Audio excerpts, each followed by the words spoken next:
Mesdames et messieurs, bonjour, je suis Dodi Bedaoun, créateur de la chaîne Bégaiement de A à Z, mais également de la chaîne Les Mystères du Langage. Sur les deux chaînes, nous parlons bien évidemment des troubles du langage et de la communication, mais la spécificité, c'est que sur la chaîne Bégaiement de A à Z, nous ne parlons que du bégaiement. Dans l'émission d'aujourd'hui, je vous propose d'aborder les facteurs pérennisants du bégaiement, c'est-à-dire les facteurs qui font que le bégaiement va durer. Parmi les facteurs ou les causes du bégaiement, nous avons cité entre autres dans nos précédentes émissions les facteurs héréditaires qui sont des facteurs prédisposants, mais également nous avions parlé de facteurs déclenchants, c'est-à-dire des facteurs qui à un moment donné vont entraîner le bégaiement.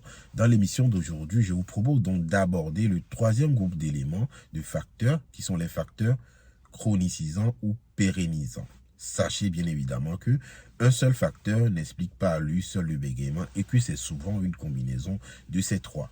Alors, qu'appelle-t-on facteur chronicisant ou pérennisant? Ce sont des facteurs, des éléments qui vont faire que un enfant qui commence par bégayer va rester bec ou va développer ou va maintenir son bégaiement dans le temps. Parmi ces facteurs, il y a dans un premier temps le comportement de l'enfant lui-même.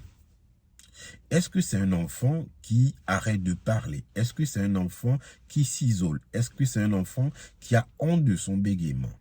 Tous ces éléments vont faire que, étant donné que l'enfant n'exprime pas, n'exerce pas son langage, sa parole, eh bien, le bégaiement va s'installer et va se développer, voire s'aggraver. Parmi les facteurs pérennisants, nous avons également le comportement des parents ou de l'entourage.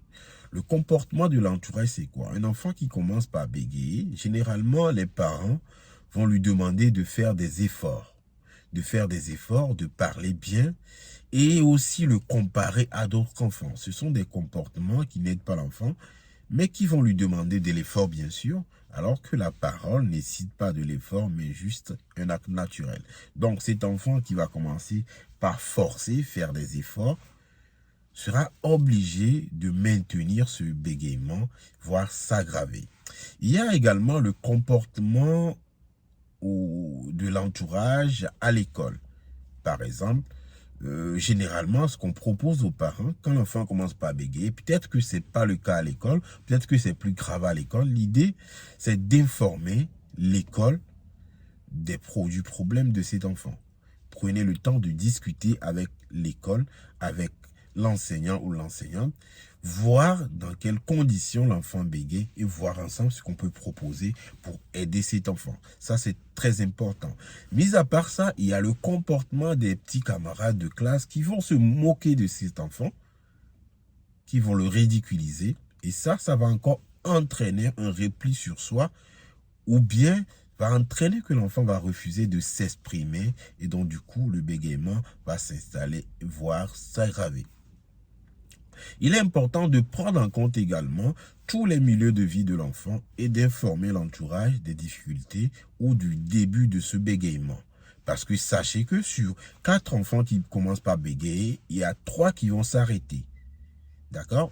Et c'est compte tenu de ces éléments, de ces facteurs qu'on appelle pérennisants, qui vont entraîner bien sûr que les 3 ou l'un va continuer à bégayer.